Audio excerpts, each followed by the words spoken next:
안녕하세요. 북클럽입니다. 제가 오늘 준비한 책은 아는 변호사 이지훈 님이 쓰신 지금을 살지 못하는 당신에게입니다. 그 중에서 제가 오늘 낭독해 드리고 싶은 부분은 변할지 안 변할지 미리 아는 법입니다. 내가 아닌 상대를 봐라.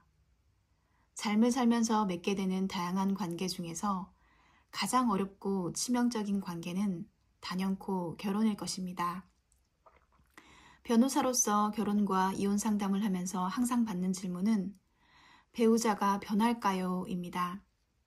우리는 결혼하면 달라질 거야. 아기가 생기면 변하겠지. 둘째가 생기면 변할 거야. 놀랍게도 셋째가 생기면 달라지겠지도 있습니다. 내가 노력하면 변하겠지 등등의 생각을 반복하며 헛되이 시간을 흘려보내곤 합니다. 특히 배우자가 불륜을 저지른 경우 상담의 처음과 마지막을 이루는 질문은 한 번은 실수할 수 있으니 용서해줘야 할까요? 인간이라면 다시는 안 그러지 않을까요? 제가 남편에게 너무 소홀했던 것 같아요. 제가 조금 더 신경 써주면 돌아오지 않을까요? 입니다. 혹시 당신은 이런 생각을 해본 적이 있나요? 재미있는 점은 사례에 등장하는 상담자들의 의식 흐름에 정작 상대방은 들어있지 않다는 것입니다. 결혼하면, 아기가 생기면, 내가 노력하면, 내가 더 신경 써주면 이라는 조건의 공통점은 두 가지입니다. 첫째, 상대방과는 아무런 상관이 없고, 둘째, 내가 통제할 수 있는 요소라는 것입니다. 변해야 하는 것은 환경이나 내가 아니라 불륜을 저지른 배우자인데도 나는 다른 곳을 보고 있는 것입니다. 그러고는 아무것도 안 할 수는 없으니 내가 통제할 수 있는 조건만을 변경시켜 보려고 합니다. 그 말은 곧 배우자가 끝내 변하지 않으리라는 것을 당신도 이미 무의식적으로 알고 있다는 것을 방증합니다. 결국 이런 생각 자체가 문제를 회피하기 위한 수단에 불과합니다. 자, 이제 배우자가 변할 수 있을까요? 라는 질문에 대한 답을 찾는 방법을 말씀드리겠습니다. 먼저 배우자를 바라보십시오. 미루어 짐작하는 법. 안타깝지만 저 역시 어떤 사람의 미래에 어느 시점에 변할지 안 변할지 알 수 없습니다. 누군가가 앞으로 개선이 될지 악화가 될지 역시 알 수 없습니다. 하지만 우리는 지금 그 사람의 말과 행동을 통해 그 사람의 미래를 미루어 짐작할 수 있습니다. 단서는 그 사람에게서 시작합니다. 공자는 배우면 고집불통이 되지 않는다라고 하였습니다. 즉, 배우는 사람만이 좋은 방향으로 변할 수 있는 것입니다. 반대로 배우려 하지 않는 사람은 그 자리에 붙어서 옴짝달싹도 하지 않으니 바로 변하지 않는 사람입니다. 따라서 저 사람이 변할 수 있을까요? 라는 질문은 저 사람이 배우기를 좋아하는 사람인가요? 로 취환할 수 있습니다. 배우기를 좋아하는 사람과 배우기를 싫어하는 사람을 어떻게 구별할 수 있을까요? 공자는 상대가 호학자인지 아닌지 구별해내기 위해 반드시 살펴봐야 할 5가지 요소를 제시해 줍니다. 우선 다음의 일화를 살펴보겠습니다. 노나라의 임금인 애공이 공자에게 묻습니다. 제자들 중에 배우기를 좋아하는 사람은 누구인가? 재미있는 질문입니다. 수천에 달하는 제자들 중 사람답게 살기 위해 애쓰는 것을 배우는데 으뜸이 누구냐는 질문이니 제자들에 대한 공자의 평가가 기대됩니다.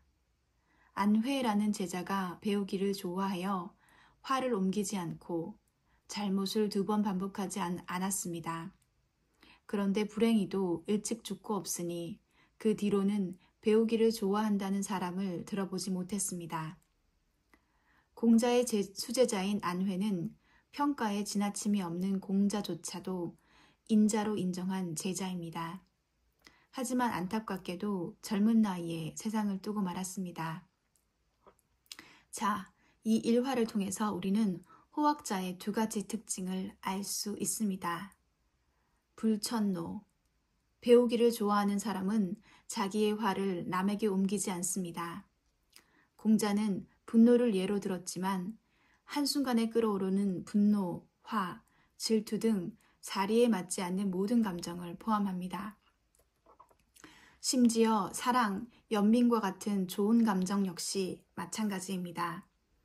사랑은 좋은 감정이지만 사리에 맞지 않는다면 다른 사람에게 전해서는 안 됩니다. 화가 치밀어 오를 때 중요한 선택을 하면 안 되는 것처럼 사랑에 눈이 멀었을 때도 중요한 선택을 해서는 안 됩니다. 불이과. 배우기를 좋아하는 사람은 잘못을 2번 반복하지 않습니다. 공자는 사람을 평가할 때 그 사람의 잘못도 함께 살피라고 합니다. 사람의 잘못은 다 유형이 있어서 그 잘못을 살피면 그 사람이 인한지 인하지 않은지 알 수 있기 때문입니다. 이 외에도 공자는 추가로 다음의 3가지 호학자의 특징으로 제시합니다. 주충신. 호학자는 충과 신을 삶의 기준으로 삼습니다. 충이란 나 자신에게 거짓이 없는 상태를 의미하고 신이란 다른 사람에게 신뢰를 주는 것을 말합니다. 나와 타인은 말로 이어져 있는데 다른 사람에게 신뢰를 주기 위해서는 한 말은 반드시 지켜야 합니다. 무불려 기자. 호학자는 자기보다 못한 사람과 친구를 맺지 않습니다. 왜냐하면 우리는 친구를 통해서 덕을 쌓아가기 때문입니다. 누구와 관계를 맺느냐에 따라 인간의 본성이 달라지기 때문에 호학자는 결코 문과 질이 떨어지는 사람과 관계를 맺지 않습니다. 과즉 물탄개. 호학자는 잘못이 있으면 그 즉시 고치는 것을 조금 더 꺼려하지 않습니다. 보리과의 다른 표현입니다. 이와 반대로 화를 주변에 옮기고 같은 잘못을 반복하고 바르지 않고 말을 지키지 않고 자기보다 못한 사람과 친구하고 잘못을 즉시 고치는 것을 꺼리는 모습들은 호학하지 않는 사람의 종특입니다.